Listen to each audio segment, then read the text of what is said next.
Boa tarde.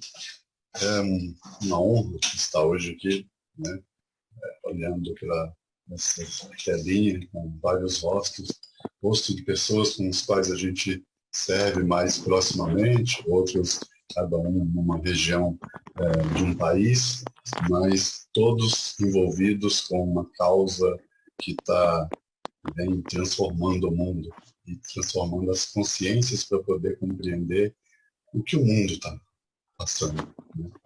Então, o tema de hoje é um tema bastante abrangente, profundo e desafiador, né?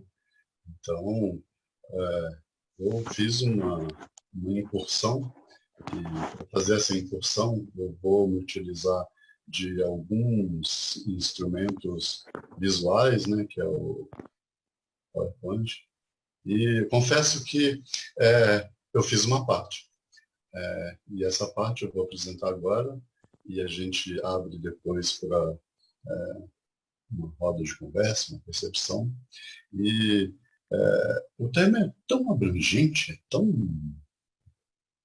largamente desafiador, que eu não consegui chegar na Casa Universal de Justiça. A visão da Casa Universal de Justiça, que é a coisa, o aspecto mais atual, né, tem a respeito de como desafiador o trabalho que a gente deve fazer em relação a nos desfazermos de tudo isso que a gente apreendeu do mundo e conseguir colocar cada vez mais, dessa época atual, mais uma medida dos ensinamentos do Bahá'u'lláh em prática.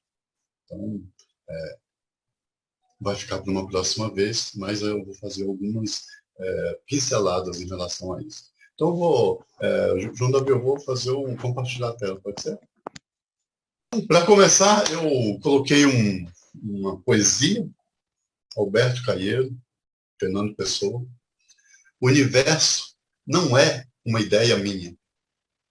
A minha ideia do universo é que é uma ideia minha. A noite não anoitece pelos meus olhos. A minha ideia da noite é que anoitece por meus olhos. Fora de eu pensar e de haver quaisquer pensamentos, a noite anoitece concretamente. E o fulgor das estrelas existe como se tivesse peso. Isso, Alberto Caeiro, magistralmente faz uma reflexão belíssima a respeito dos sentidos, de como percebemos a realidade, e a realidade natural existe por comandos outros que não o meu próprio pensamento. E o meu próprio pensamento é só uma percepção de tudo que existe. Então, a partir dessa reflexão, quero iniciar essa explanação, né? E é a partir disso que a gente pode pensar um pouco sobre o que vem a ser realidade, né? Então, o que se diz a respeito de realidade foi pensado durante séculos, pensadores, filósofos, né, poetas. O ser humano sempre teve essa incursão, né, dos sentidos a respeito de tentar entender o que está à nossa volta, né? Então, dentro de uma perspectiva social, né, a realidade é um conjunto de interações entre seres humanos e esses entre si e entre aquilo que os rodeia, o meio, a natureza, as construções, né? Então, como meio de mediar toda essa interação, é criado um sistema comunicacional, língua, né? A língua, a linguagem, o pensamento, né? Que assegura consensos. Isso faz com que já haja uma compreensão mútua a respeito de percepções, de valores, né? E é isso que nos mantém em a vida agradável no grupo e dentro de um espaço e um tempo, né? Então, portanto, o que existe como Max Weber, que é um sociólogo, que eu considero bastante como referência, ele diz que a realidade é o resultado das formas de relação entre os sujeitos. E a partir disso é possível a gente entender que as ações dos indivíduos por si só, elas não têm um sentido próprio. O sentido ele é construído, nós é que atribuímos a eles. Né? Então, por isso, aqui o que fica evidente é como nós podemos atribuir, o sentido que a gente atribui para cada coisa que está à nossa volta, para cada relação, para cada percepção, para cada interação. Né? Então, aqui a gente começa a pensar um pouco sobre o sentido que é esse que a gente dá para todas essas percepções, né? Elas são construídas. Né? E hoje, a partir de muitos estudos, né, e principalmente de um avanço de um misto de várias ciências que conseguiu conjugar conhecimentos e criar uma abordagem bastante interessante a respeito de como nós percebemos o mundo, que é a neurociência. Né? Ela, segundo essa abordagem, os indivíduos interpretam o ambiente externo a partir de um ponto de vista construído, né? E de um lugar específico. Né? Então, é a partir desse ponto e da sua própria história. Então, o que todo mundo pensa é a partir do que ele conseguiu acumular e aprimorar nos seus sentidos, para poder fazer uma abordagem a respeito do que está em volta de si. Isso é o que a gente chama de realidade, é o que se pensa. Né? Então, a percepção sensória, ele não é um registro fiel do mundo, como disse o Alberto Calheiro, Fernando Pessoa. Ele é um processo de construção. Então, as percepções, o cérebro tem um mecanismo muito interessante de fazer a conexão dessas percepções. Elas vão sendo acopladas e seguindo regras, né, que essa própria universo que é o ser, né, essa constituição corpórea, ela tem, né, e que faz as ligações necessárias para fazer com que essas experiências deem continuidade dentro da própria mente. Né? O sistema nervoso, então, comandado pelo cérebro, ele simplifica algumas essas operações, estabiliza o mundo das percepções, conecta sensações, experiências do passado, com percepções do aqui e agora, com mais sentimentos e emoções do conjunto das pessoas que estão envolvidas dentro daquela situação, e faz com que nós tenhamos essa vida complexa, essa percepção e interação com a realidade de uma forma muito complexa.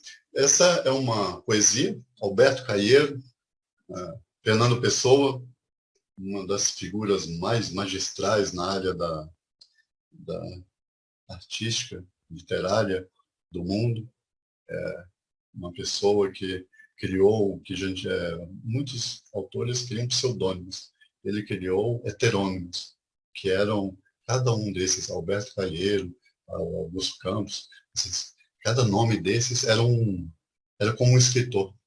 E esse Alberto Calheiro era extremamente reflexivo, muito reflexivo e muito profundo. Então, uma poesia bastante significativa para o momento que a gente está propondo esse tema, despertar para uma nova realidade, uma reflexão, posto em ação.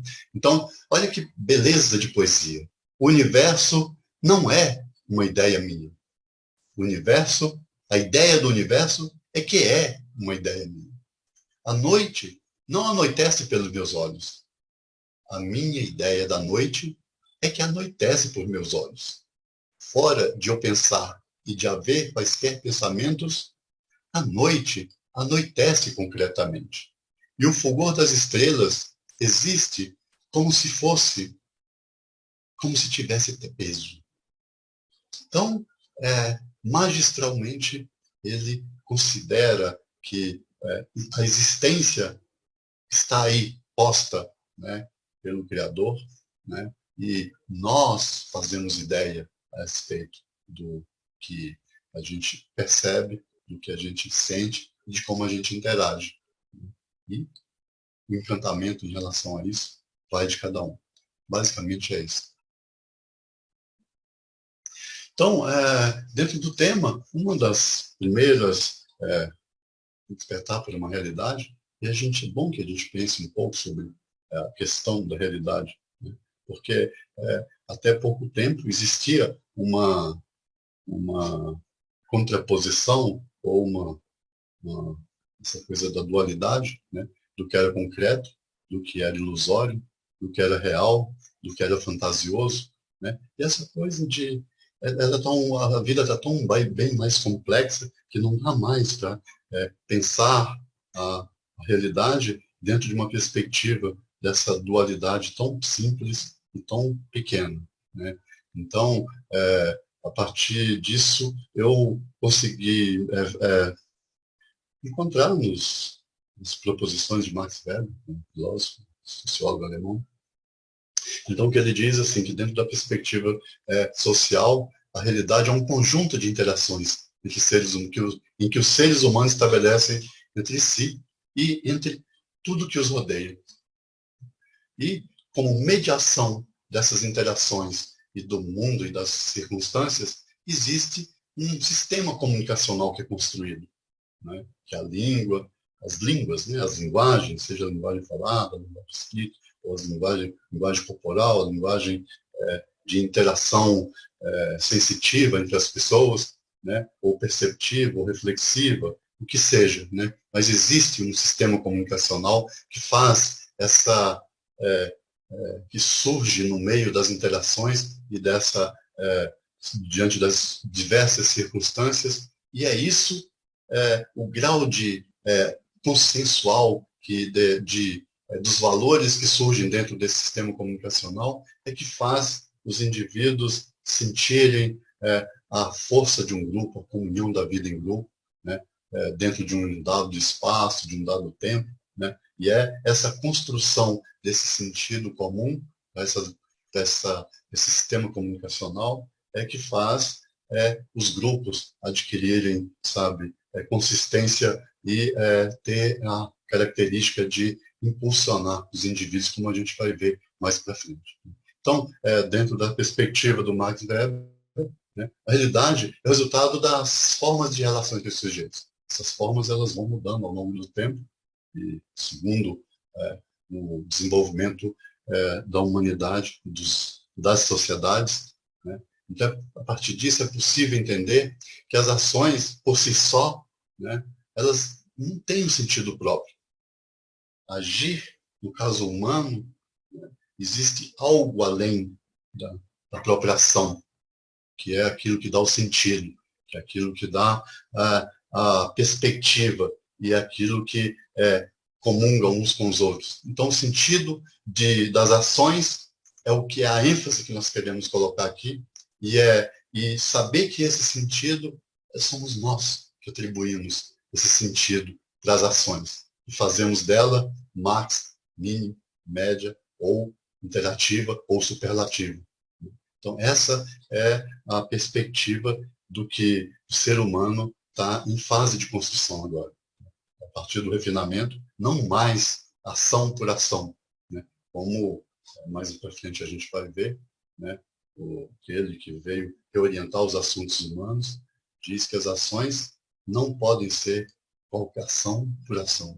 As ações agora têm que ter um sentido muito digno, elevado, com muito sentido. Então, a gente considerando um pouco mais para além das formas como esses sentidos podem ser construídos, existe algo em nós, né, que a realidade hoje, as ciências conseguiram conjugar uma série de disciplinas e estão criando campos de construção de percepção humana a respeito da realidade humana, que a gente chama de neurociência, que lá no início do século 1900 12, 1911, Abdu'l-Bahá dizia que a gente tinha sensores, né, que eram os nossos sentidos externos. E ele, né, mais do que isso, ele falou dos sentidos de visão, audição, tato, paladar, e disse que acoplado a isso existia sentidos internos, né, e que ele deu uma pequena pincelada, né, dizendo que existem faculdades associadas a isso, que é o pensamento, que é a compreensão, que é as memórias, né, que memória tem várias. Né. Então, aqui, atualmente, as ciências estão conseguindo alcançar aquele impulso inicial que Abdu'l-Bahá propiciou na Europa quando ele passou no início do século XIX, do século XX. Né?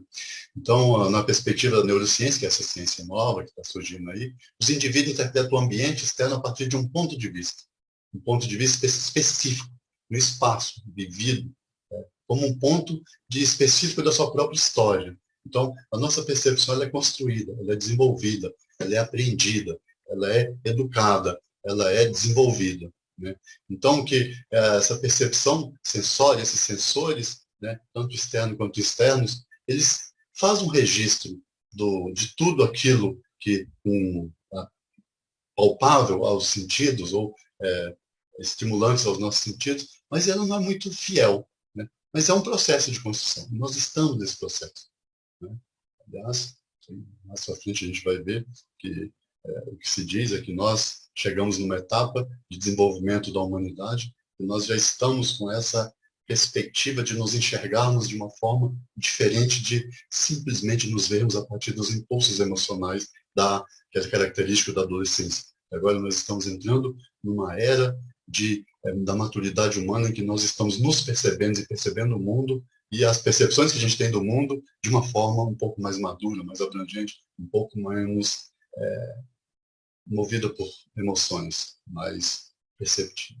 Então, essas percepções, elas uma construção, né, histórica, construída, e a essas construção, a cada vez acoplam-se novas percepções, a partir da interação com os outros, com as realidades, né, e que o corpo e a mente têm maneiras próprias de funcionamento. O cérebro, por exemplo, ele tem um método muito de simplificar e estabilizar o mundo. Então, tudo aquilo que a gente vai construindo, ele vai carregando dentro de uma forma de memória e faz com que associe isso às sensações e às experiências do passado e na interação com o aqui e agora, isso vai se tornando complexo e é isso que faz realmente o mundo humano, a realidade humana. Então, a realidade humana, ela é algo bem além do simples estar no mundo, ou do simples comungar com o mundo, ou do simples desfrutar do mundo. É algo que isso é próprio dos animais. Né? Os seres humanos têm uma realidade muito mais complexa e em permanente construção. Essa é a ideia. Você? Sabe? Então, um pensador moderno nas ciências, e esses pessoal das ciências chegaram a um nível de percepção e eles chegaram a um nível de quase de esgotamento, né, por conta da realidade e de muito pensar sobre a realidade, das muitas contradições. Né? Então, Edgar Morin é um sociólogo francês, né, e está vivo até hoje, tem 100 anos agora,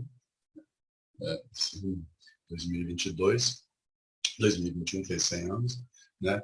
Então, ele, diante das explanações que ele fez sobre o mundo, ele disse que a crise geral da humanidade é a crise da humanidade que não consegue tornar-se humanidade. Implicações, né? E ainda mais, agora o problema é que se trata de inventar uma sociedade. Não pode mais se falar do indivíduo sem falar de sociedade.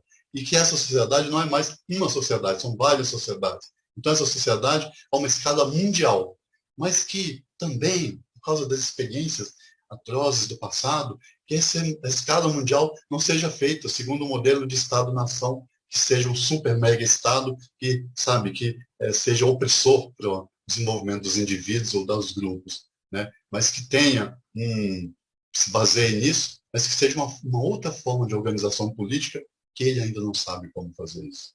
Né? Então, esses são os cientistas que estão abordando a realidade individual e a realidade coletiva da sociedade. E como está isso? Então, há muito tempo atrás, né, uma das figuras mais extraordinárias que os milênios dessa humanidade trouxe é Baha'u'lláh. Né? Ele, num determinado momento da história dessa humanidade, ele surgiu com uma série de revelações, reconduziu os assuntos humanos. Uma das uma pequena introdução a isso, né, entre as proposições que Baha'u'lláh fez, né, no século XIX, ele diz assim, no livro sagrado, Kitab al-Aqdas, na página 68, ele diz: o equilíbrio do mundo foi abalado através da influência vibrante desta nova e suprema ordem mundial. Tem uma passagem de uns escritos do Suadib Tarzadeh, no Revelação de Baha'u'lláh, ele faz um histórico, e ele diz que conta um pouco da história recente da humanidade, quando os governos e os indivíduos não tinham muita percepção a respeito de si, né, isso nos séculos XVI, século XVII, até o século XVIII, e começou a surgir e crescer de não se sabe de onde, mas uma força conduzia os indivíduos para se movimentar na direção de construir uma percepção a respeito da sua própria individualidade, a respeito de quem é o ser humano. Né?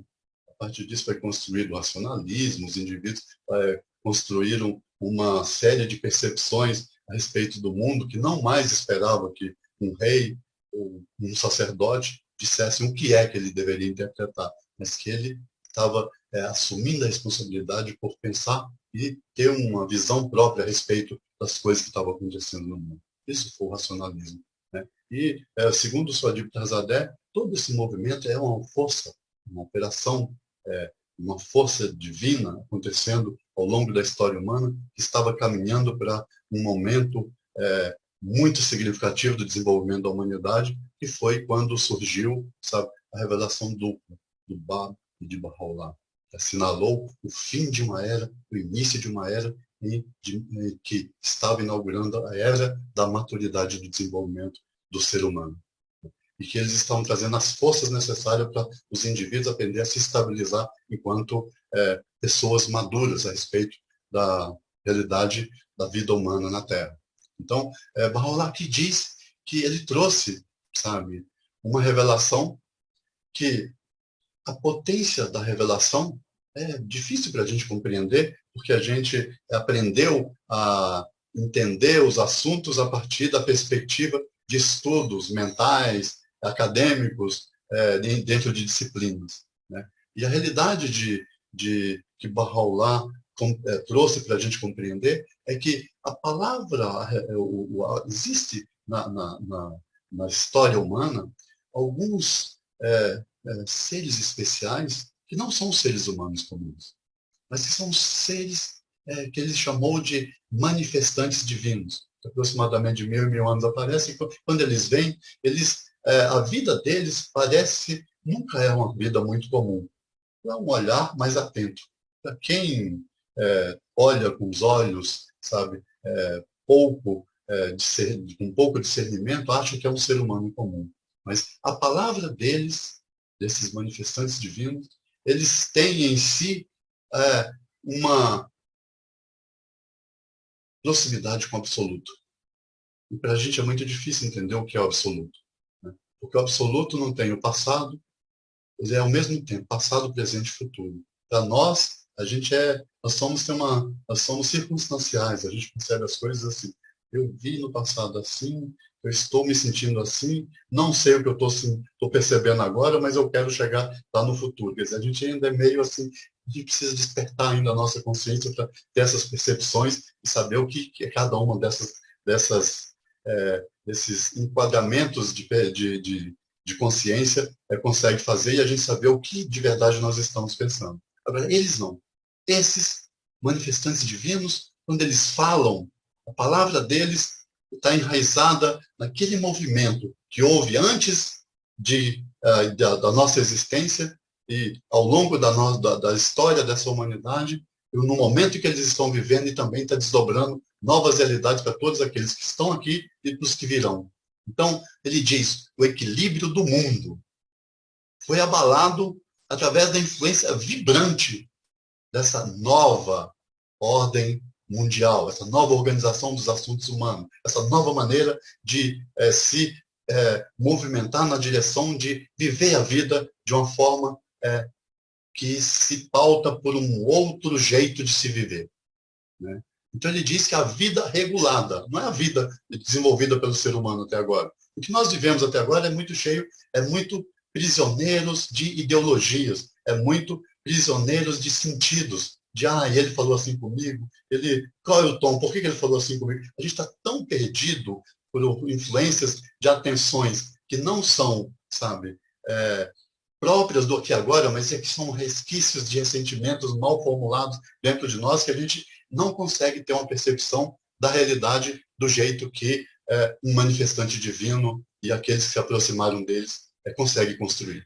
Né? Então, essa vida regulada do gênero humano é aquela vida que foi impulsionada pelo manifestante divino, né? Ela foi revolucionada, como diz Baha'u'lláh, por esse sistema único, essa ordem mundial, essa ordem, essa maneira de organização dos assuntos em todos os sentidos, seja do ponto de vista mais íntimo de cada um, seja do ponto de vista do relacionamento de si com seus próprios valores, seja da maneira como a gente percebe, a maneira como nós entendemos aquilo que nós recebemos, aquelas influências que nós temos ainda dentro de nós, seja da forma como a gente se relaciona com o outro, e para a gente poder tentar pensar sobre como a gente, na relação com o outro, a gente põe muito do que a gente recebeu e construiu dessa historicidade meio ressentida do velho mundo, e como que a gente está tentando se livrar disso e poder construir uma relação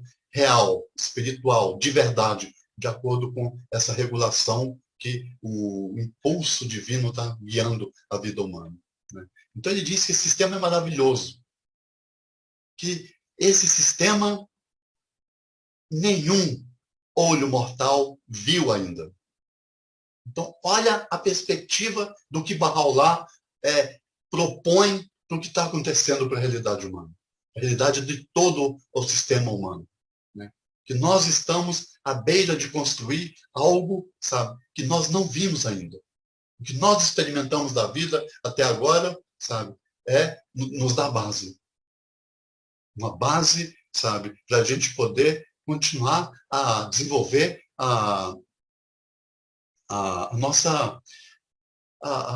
o nosso entendimento a respeito do propósito que Deus pôs para a gente. Não é isso?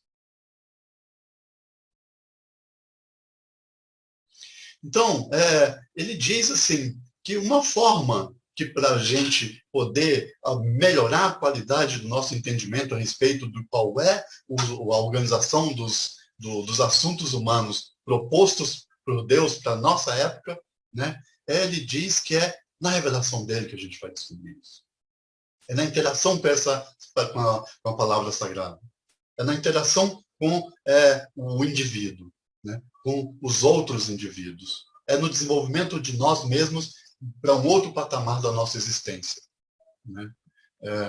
Então, uma forma no Kitab Aqidas, na mesma página, um pouco mais embaixo, né? Ele diz assim, imergei-vos no oceano de minhas palavras, para que possais desvendar-lhes os segredos e descobrir todas as pérolas de sabedoria que jazem ocultas em suas profundezas. Né? É algo, sabe, que linkado com o que ele disse antes a respeito dessa ordem mundial e do que isso do que vai ser construído, que nós não vimos ainda, nós ainda estamos tendo um pequeno vislumbre do que é essa construção a partir das palavras de Baha'u'lláh, né? Mas que entrando nisso, nos envolvendo com isso, nos permitindo servir a propósitos que vão fazer com que essa coisa passe a existir na nossa vida e dos nossos conterrâneos, dos nossos amados servidores, né? Todos juntos, a gente vai conseguir extrair e descobrir pérolas que estavam ocultas dentro dessa revelação. E ele fala assim, sabe? Guardai-vos de vacilar em vossa determinação, de abraçar a verdade dessa causa. É uma causa através da qual se revelaram as potencialidades da grandeza de Deus, e se estabeleceu sua soberania. Tem uma passagem de um escrito sagrado, que eu não pus aqui, né, que é a Epístola a Berdi, a Epístola do Mundo, em que Bahá'u'lláh diz que, por uma pronúncia de uma palavra,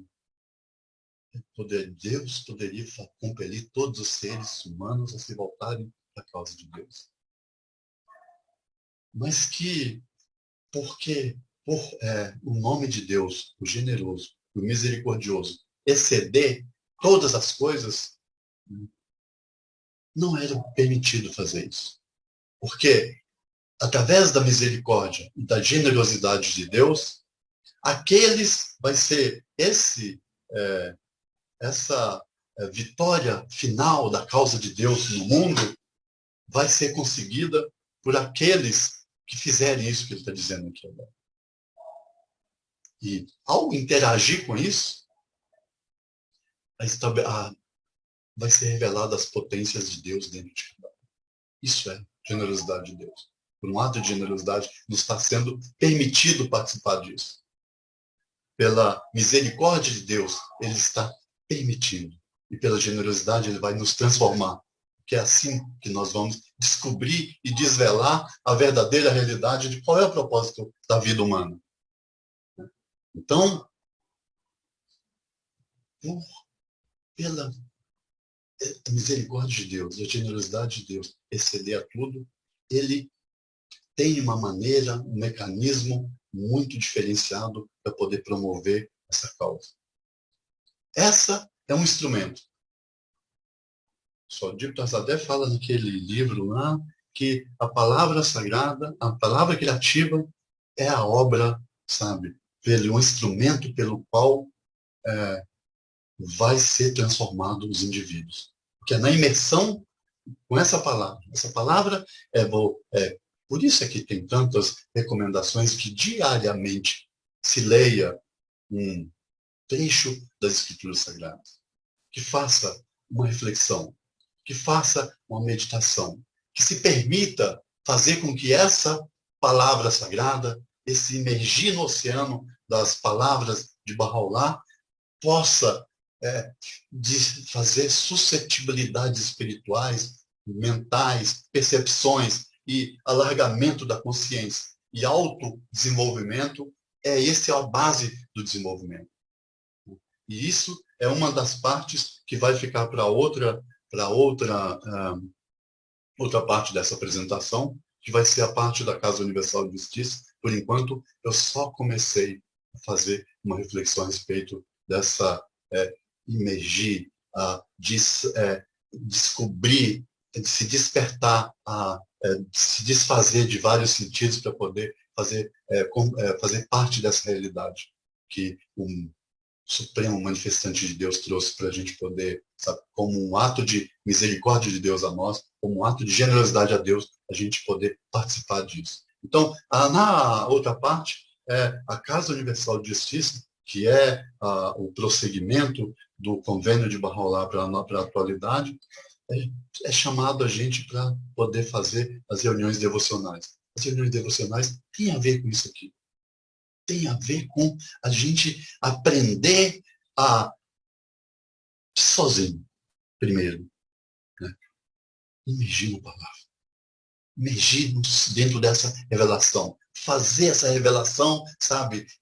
Refletir sobre ela, trazer os significados ocultos, fazer a nossa compreensão se alargar, nos desfazermos de todos esses essas dores ressequidas das experiências sociais, humanas, emotivas, e todos os sentidos que cristalizou na nossa personalidade. E a gente poder aprender a depurar isso tudo. Né? Então, as reuniões devocionais, mais para estou dando uma pincelada, mas tem a ver com isso aqui. Sabe? Tem a ver com o início da vida de todo ser humano, que é aprender a ter essa conexão com a realidade divina a partir da palavra sagrada, a partir da palavra criativa. Essa palavra que tem o poder de despertar em nós, sabe, potências. As potências que está dito aí. Né? As potencialidades da grandeza de Deus. Sabe? Em todas as coisas, em todos os seres. Né? E assim, dessa forma, é que vai ser estabelecida a soberania de Deus. Né? Ele diz mais ainda, apressai-vos a Ele. Ele, a representante do suprema luz, né? Com as faces radiantes de júbilo. Para que a gente vai levar dores? As dores foram do mundo. Para Ele, quando a gente vai para Ele, é para se consagrar naquele que é enviado de Deus. Né? Esta é a fé imutável divina, eterna no passado, eterna no futuro. Isso é o que ele diz de que é absoluto. Que seja alcançada por quem busca. Existem muitas pessoas buscando. Nós estamos buscando. Todos estão buscando. Cada um dentro de uma grau, de uma perspectiva. Né? Mas existem pessoas que estão com muito mais entulho na mente. Muitos obstáculos na mente. Muito mais obstáculos dentro de si. E nós temos um vislumbre. A gente conseguiu se desvelar um pouco e já estamos em contato um pouco mais próximo com essa revelação. Com esse ser sagrado enviado por Deus para poder trazer o que é importante fazer nesse mundo para a gente fazer essa grande transição na entrada de uma era de esplendor do humano que a gente pode alcançar. Não sei se nós, se nossos descendentes, mas nós vamos partilhar dessa experiência nesse momento que nós estamos vivendo, tentando descobrir a melhor forma de nós fazer isso despertar em nós ou as ações necessárias para que a gente consiga avançar esse processo. Né? Então, existem outras pessoas, e essas pessoas também, sabe, por um ato de amor que nós temos a esse ser sagrado, a esse Deus, sabe, onipotente, onipresente, que está para além, mas que a gente precisa fazer algo que ele não vai, com uma varinha mágica, conduzir todos para, como diz, para rolar, para a causa de Deus. É pelo esforço, é pela dedicação, é pelo coração puro, é pelo amor, é pela entrada no caminho. Né? Então, a gente, essa é outra parte também que vai ficar para as guias que a Casa Universal de Justiça diz em relação a pessoas que querem participar dessa mudança no mundo, né? E que tem uns entulhos na mente que vai atrapalhar. Tá um pouquinho mais para trás.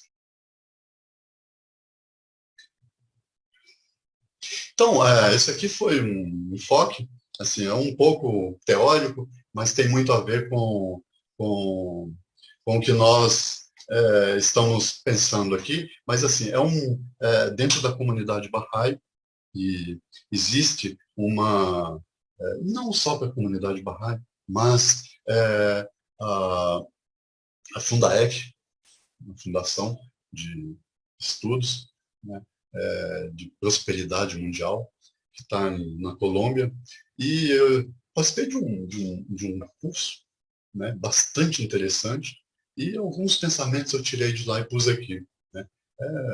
São construções coletivas, não é propriamente minha, é construída junto com alguns amigos aqui do Brasil, alguns amigos da Colômbia, alguns amigos da Costa Rica, alguns amigos e amigas da Espanha, né, e de Portugal. Então, dizia assim, falando sobre a prosperidade mundial, né, as formas de nós compreendermos como é que se constrói essa prosperidade mundial a partir da percepção de o que atrapalha.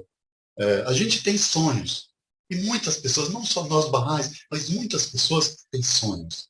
Têm sonhos de mudar o mundo, têm sonhos de ver banido desse mundo uma série de obstáculos que impedem o ser humano de ter uma vida plena, uma vida realmente humana. como disse o Edgar Morin, né, que nós aspiramos a ser humanos, mas ainda não estamos conseguindo, estamos encontrando dificuldade de concretizar o que seja essa humanidade. Para nós, Bahá'ís, existe alguém que, apesar de não ser um ser humano comum, mas é uma referência para nós. Que tipo de ser humano que nós almejamos? O que nós temos como para qualificar a nossa identidade? Que é Abdu'l-Bahá. Abdu'l-Bahá é uma referência de que tipo de indivíduo nós queremos ser. Qual é o ser humano que nós almejamos? Qual é a referência? Qual o comportamento que um ser humano hoje precisa ter para poder ser considerado digno de se apresentar diante de Deus? Qual é o tipo de pensamento que tem um ser humano que que pode ser considerado fidedigno, pode ser considerado aquela pessoa com que você pode confiar diante de qualquer circunstância? Qual é?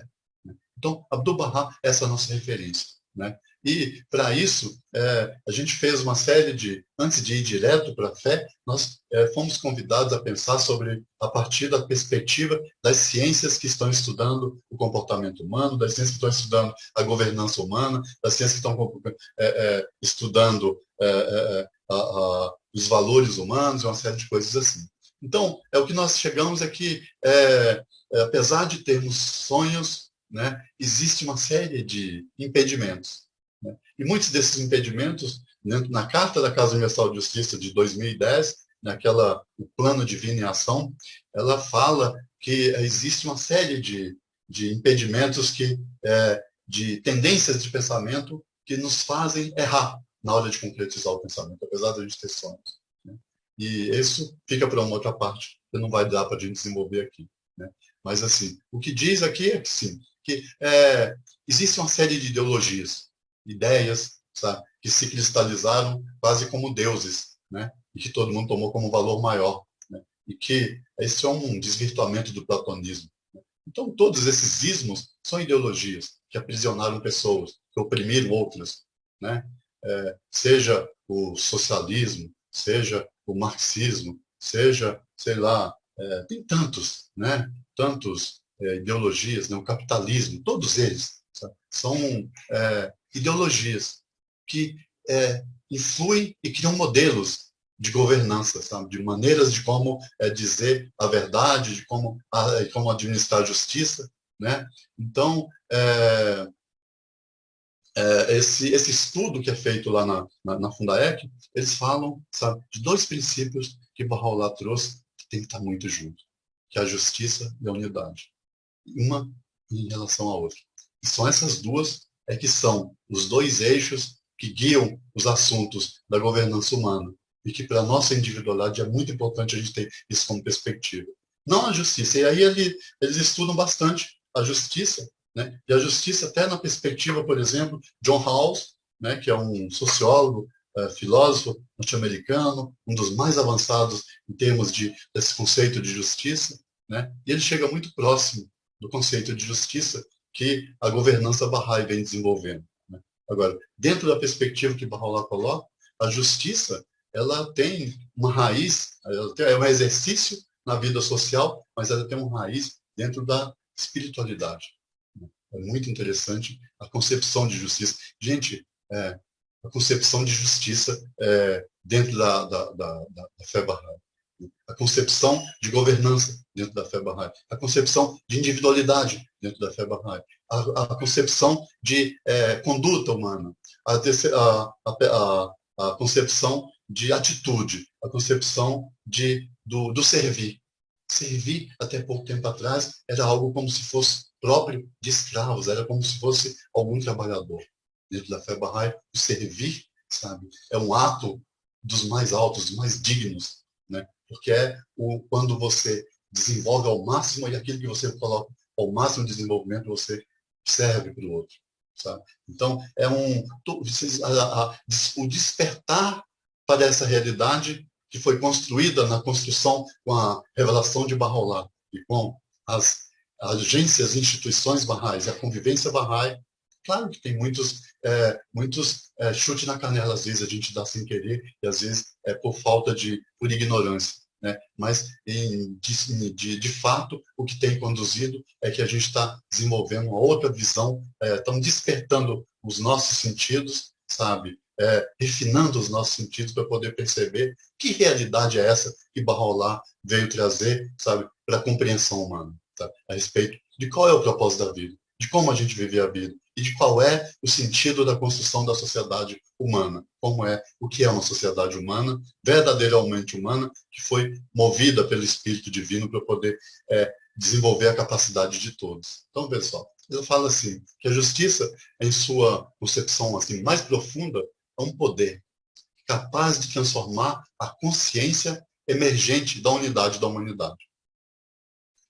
Transforma isso numa vontade coletiva. Cada vez que o indivíduo consegue ter uma compreensão mais profunda a respeito de justiça e unidade, ele se coloca a serviço disso. Né? Então, a partir disso, ele pode verdadeiramente construir instituições, erigir confiadamente as estruturas globais da vida comunitária.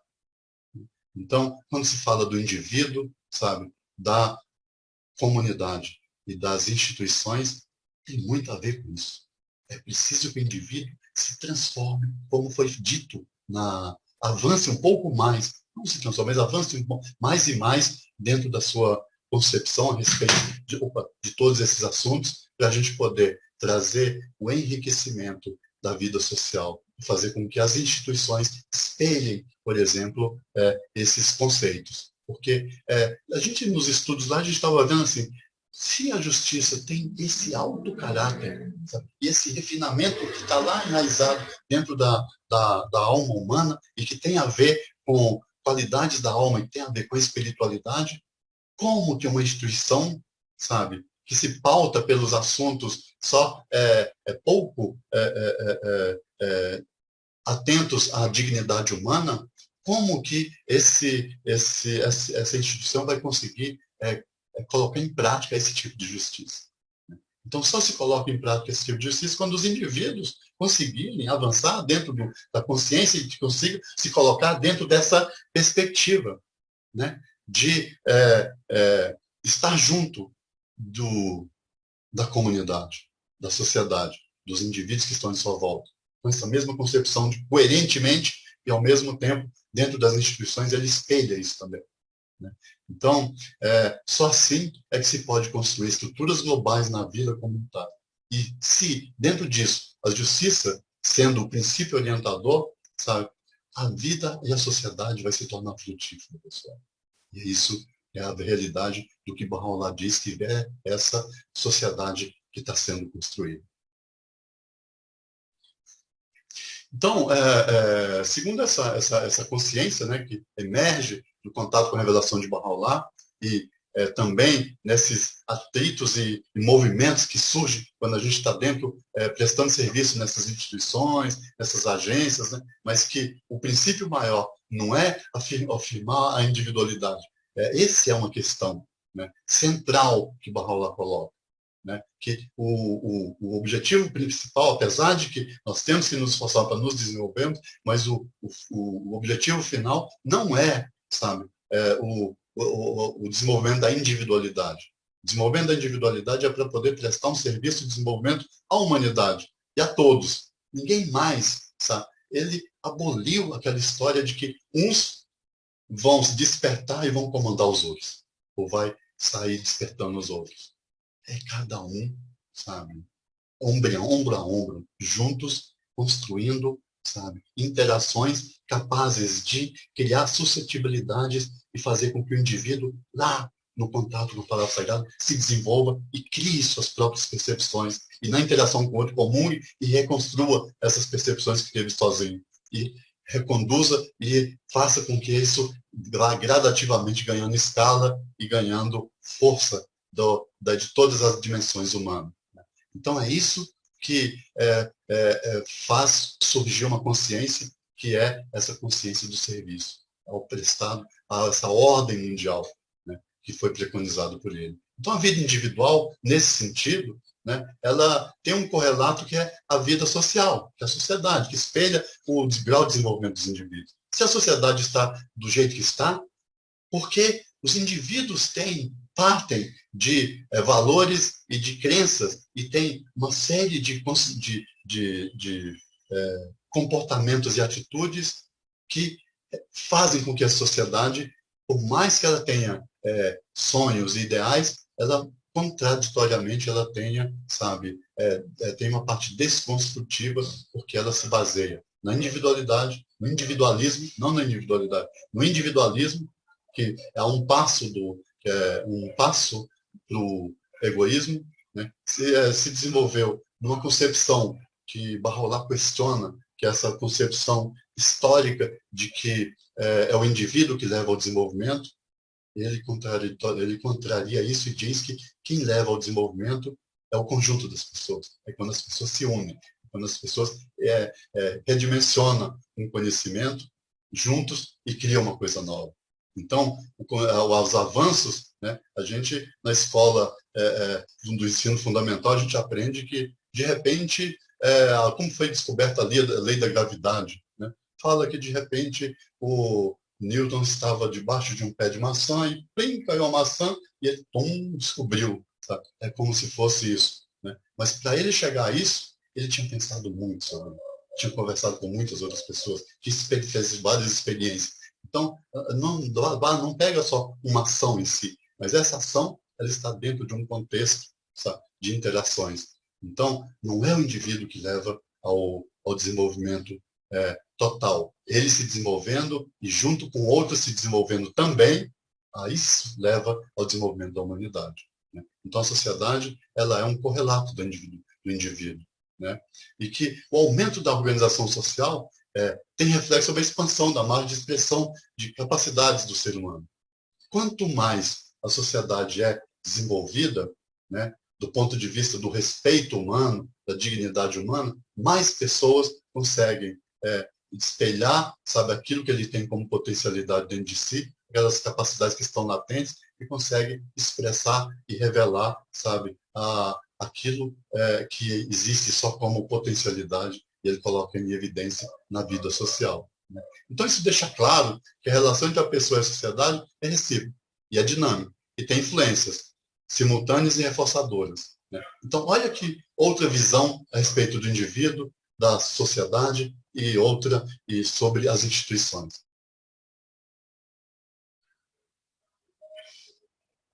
Então, partindo, a gente foi sobre o indivíduo, foi sobre as instituições, sobre a sociedade, e agora algo assim, que tem a ver com a governança.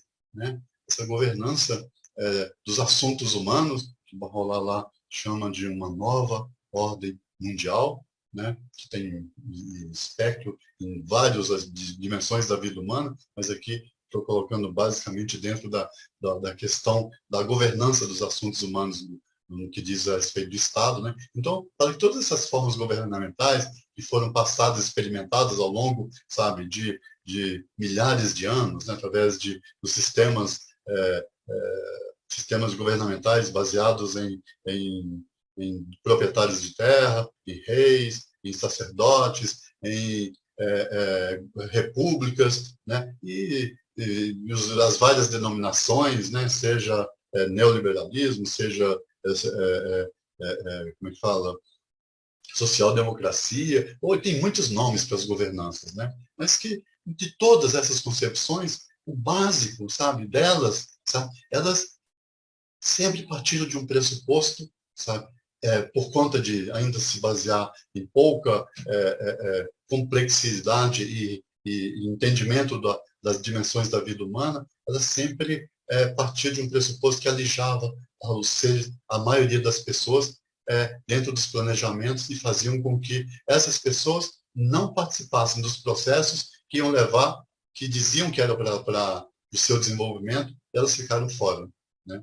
Então, eles não promoveram o desenvolvimento da comunidade, da coletividade e do ser humano em uma escala maior, apesar de, claro, conseguir para alguns, mas não para todos. Né? Então, por conta da maneira como como se fala a respeito de como eram conduzidos os assuntos da governança, né? Então, na visão Bahá'í de governança, né, essa forma linear, sequencial e hierárquica das etapas do planejamento tradicional, ela muda completamente. João Davi, nós fizemos juntos, né, o livro 13, o Instituto do Rio é uma sequência de livros magistral. Tem umas sessões lá que te fazem pensar profundamente e amplamente sobre crenças que a gente não imaginava. Um das sessões, e aliás, quase todos os livros da sequência do Instituto do Rio falam um pouco de como é que foram construídos. A forma como foi construído esses livros, né, é, é, é, uma forma que esses livros foram construídos, fala assim que a maneira de planejamento que nós temos em todas as áreas do assunto humano aqui, ela segue essa hierarquia, sabe? Ela é sequencial, hierárquica, e ela segue etapas, sabe? Eu coloquei tradicional, tem um erro ali agora, mas tudo bem. Como que é isso? Como que isso se desdobra? Na prática, como que é isso? É que um grupo se reúne, estuda algo, desenvolve uma teoria, sabe? E vai aplicar essa teoria para prestar ela para um povo da qual ele não faz parte e que eles estão lá dizendo que vão levar o desenvolvimento desse povo. Então, olha a sequência.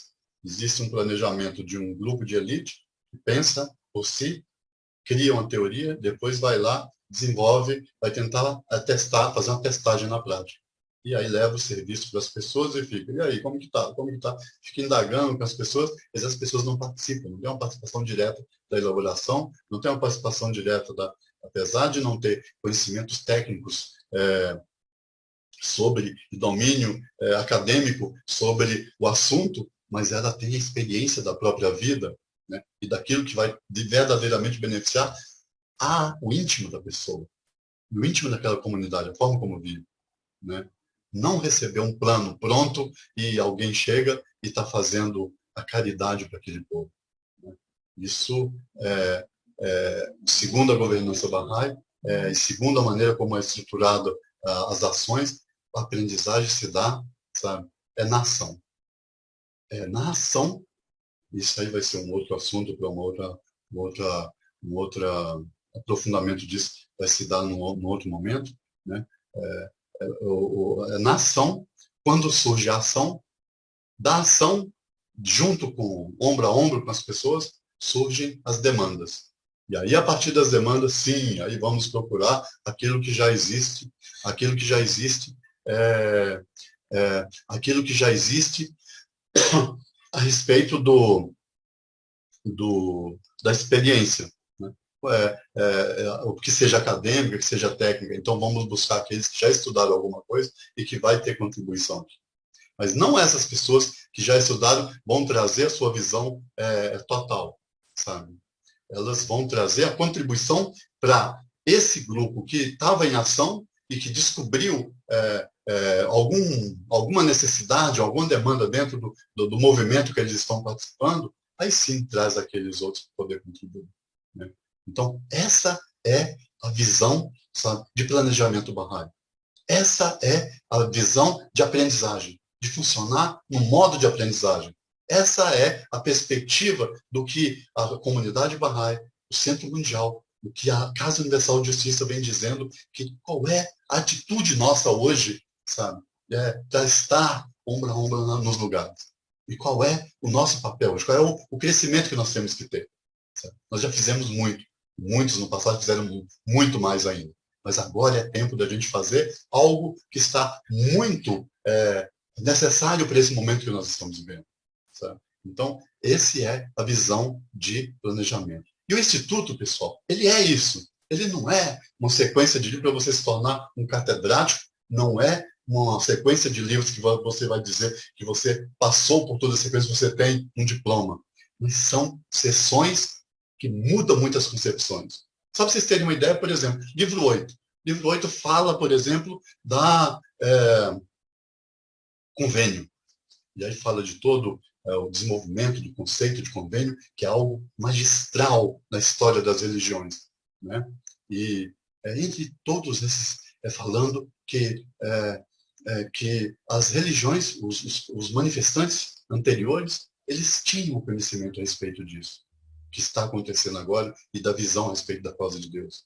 Mas eles falavam aquilo que era, que era adequado e que aquelas pessoas teriam capacidade de entender, né? Mas por exemplo, no caso do cristianismo, que fala do reino de Deus, né? Fala do reino de Deus, é, é, e ele fala disso, e que os cristãos não conseguiram concretizar isso, né? Porque não tinha um instrumento como o convênio. O convênio foi um instrumento, sabe, que Bahá'u'lláh e Deus concebeu para nessa era do desenvolvimento da humanidade, né? Então, Bahá'u'lláh é uma criação de Bahá'u'lláh. Abdu'l-Bahá é uma criação de Bahá'u'lláh. Aliás, ele nasceu no dia em que o Bab estava proclamando ao mundo a respeito de que era chegada uma nova era para a humanidade. Deus estava fechando um ciclo, abrindo outro. E que chamando algumas pessoas para poder se preparar, para poder se tornar digno, se transformar ao ponto de se tornar digno de se apresentar daquele que Deus guardou para apresentar no último dia e no primeiro dia do novo ciclo, né? Que é o Bahá'u'lláh. Então, nesse dia, Abdu'l-Bahá nasceu. Nesse dia, Abdu'l-Bahá, que foi uma preparação de Bahá'u'lláh para poder dar sustentação para a causa de Deus. Porque se não tivesse ele, seria as mesmas religiões do passado. O manifestante divino vem, traz toda essa potência da palavra criativa, a palavra divina, da palavra sagrada, e os indivíduos se empenham e se tiram e se desenvolvem a partir dela, mas se não tiver um guia maior, essa energia vai se perder durante um período. E segundo o que é dito, né, esse é um dia de Deus que não tem mais noite. Um significado da maturidade, né? Não é mais as emoções que... Agora é crise e vitória. Crise e vitória, mas sempre em frente, né? Então, Abdu'l-Bahá, ele foi o centro desse convênio. E esse livro fala depois sobre Shoghi, fala sobre a Casa Universal de Justiça, e entre o livro 8 que eu estou falando, e entre uma das sessões, não sei se é 37, acho que é 37 da unidade 2 do livro 8, tem uma sessão maravilhosa, que fala assim, sobre o caráter humano, olha só. E olha a relação disso com o convênio. Fala que há indivíduos que gostam, quer dizer, existem tendências nos indivíduos de comportamento, né? E que essas tendências, às vezes, se chocam entre si, e às vezes fazem mal entendidos, e às vezes esses mal entendidos que acontecem entre as pessoas fazem com que haja choques, né? E isso aparentemente tira a unidade do grupo, né? Tira a unidade daquela comunidade, né? Então, fala, olha, mas olhando um pouco mais profundo sobre isso, não nessas palavras que o livro fala, mas mais ou menos está nessa indicação, existem indivíduos que têm uma tendência de falar, e está sempre manifestando a sua vontade de falar, né? E outros que gostam que às vezes fica um pouco mais calado, mas pensa. E às vezes tem uns que pensam muito negativo, isso não vai dar certo, isso já vi, isso aqui. Tem uns que estão a tendência, eles não manifestam, mas está lá. Sabe? Então, existe outros, quer dizer, tem muitas tendências. E no livro fala, olha, mas a gente não vai ficar, sabe, tentando identificar quem é quem dentro desses comportamentos, né? Porque isso, claro, vai criar mais desunidade ainda, e a gente vai estar com atenção não sobre o propósito do grupo, mas a gente vai estar apontando para indivíduos, né? Quer dizer, para coisas do indivíduo que a gente deve colocar nesse nível. Qual é o nível? Olha, o grau que a gente tem que colocar essas coisas é que todos nós estamos refinando o nosso caráter.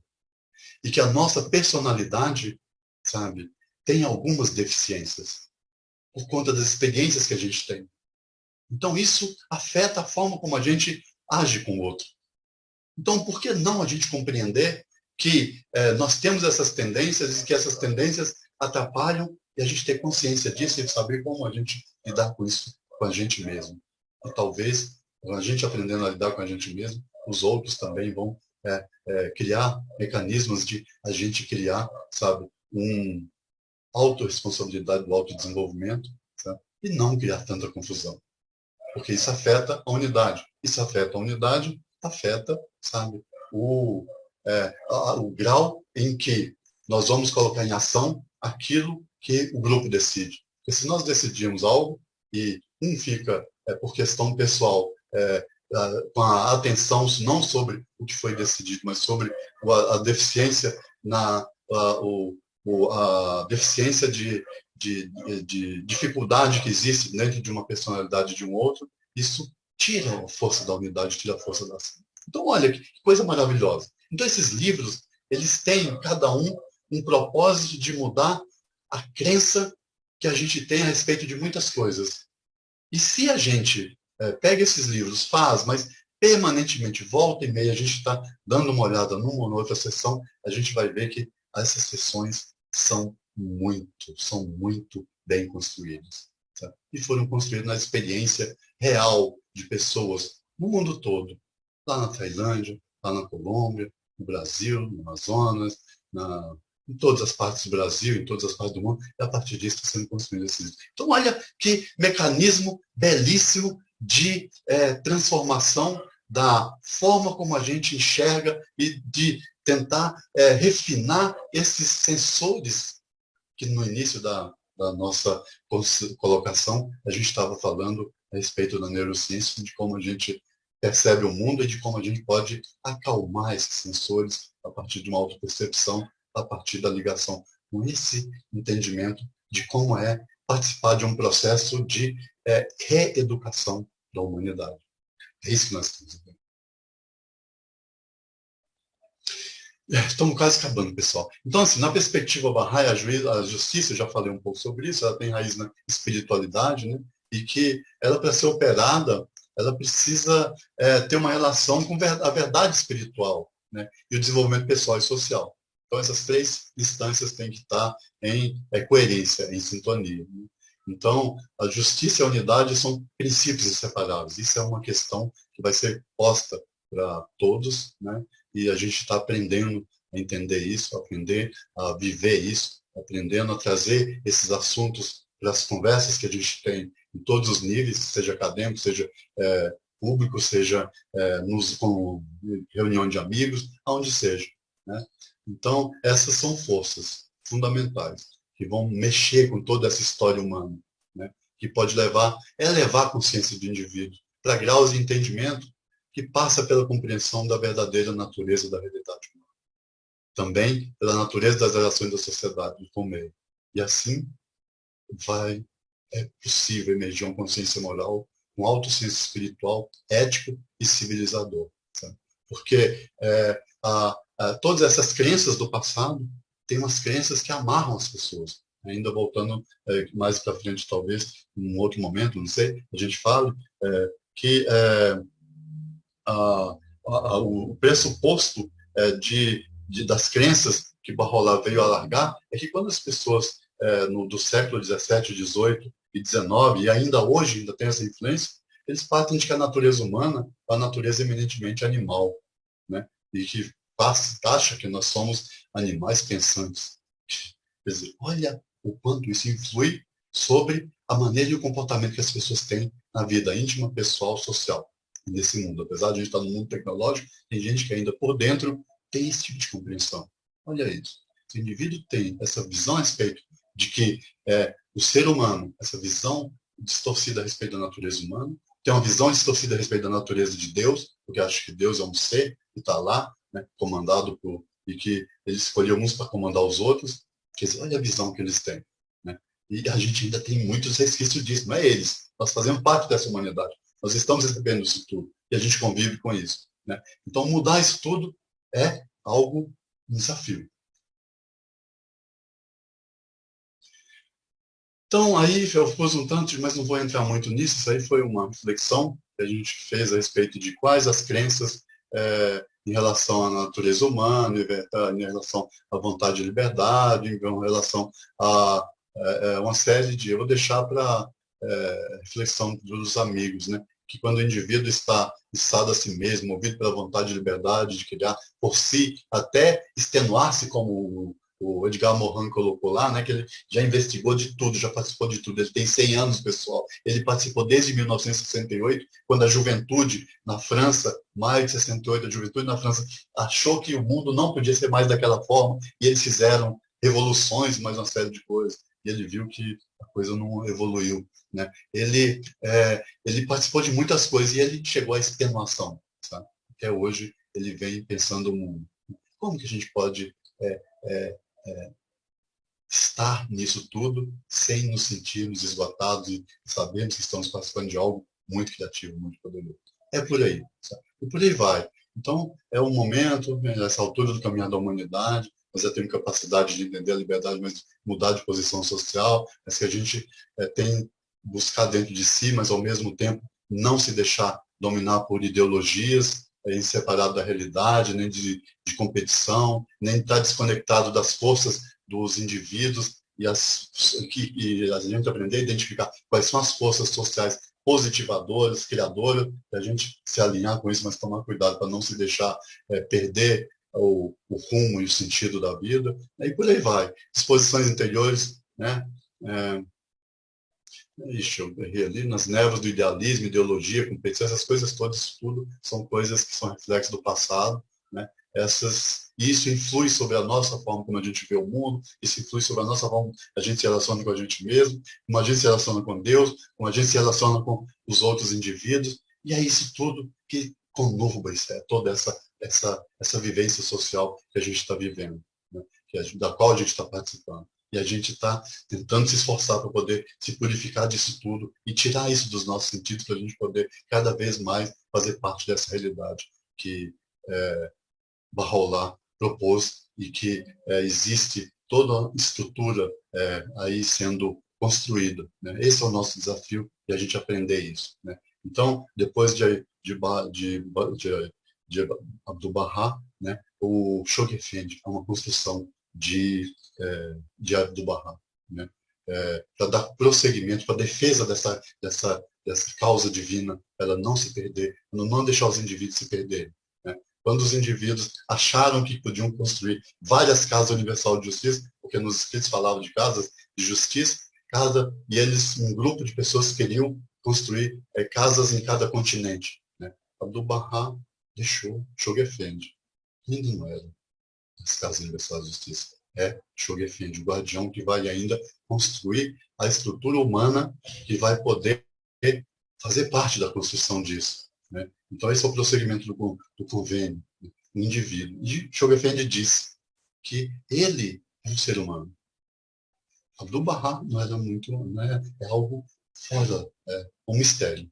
Mas ele, Shoghi Effendi, ele é um ser humano. E o fato de ele ser humano, Abdu'l-Bahá ter confiado nele, para ele, ser humano, guiar a causa de Deus, isso é um sinal de que a humanidade estava, sabe, muito próxima daquilo que Bahá'u'lláh diz, que é a idade da maturidade humana. E aí ele preparou os mãos da causa, e os mãos da causa abdicaram de querer fazer parte da Casa Universal de Justiça, o órgão maior que ia guiar os assuntos humanos. Eles prepararam pessoas e puderam, sabe, fazer parte dessa Casa Universal de Justiça.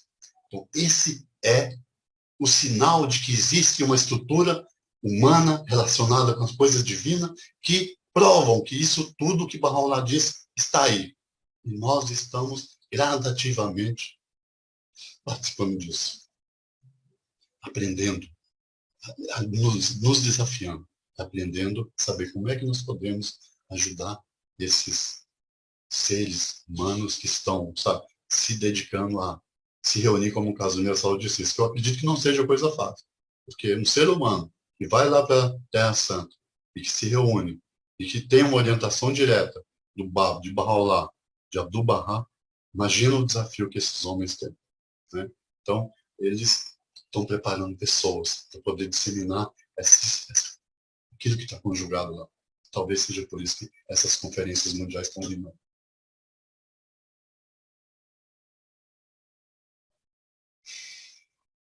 E é isso. Eu finalizo aqui. Tem mais outros, Marco, mas eu paro por aí, porque tem os outros, eu não desenvolvi os outros, só deixei as imagens. Então, eu quero finalizar com uma visão de Barbola a respeito da governança, que é para todos. É para governantes, é para nós, seres humanos, no nossa vida, seja na família, seja nas agências ou nas instituições das quais a gente faz parte, sabe? Ou que a gente serve, né? Que nós fazemos, nós servimos essas instituições, nessas instituições, servimos a Deus nessas instituições. Então, Mahalá diz assim, a arte de governar é um escudo de proteção para o desenvolvimento do corpo da humanidade. A arte de governar é uma arte. E ela tem que ser um escudo que protege o desenvolvimento do corpo. O corpo da humanidade somos todos nós. Somos todos. Todos os seres humanos. Isso é a visão de Bahá'u'lláh a respeito de como participar da realidade divina. Muito obrigado e espero que nessa interação a gente tenha conseguido construir, sabe, reflexões que possam ter desenvolvido suscetibilidades no cada um. Muito obrigado.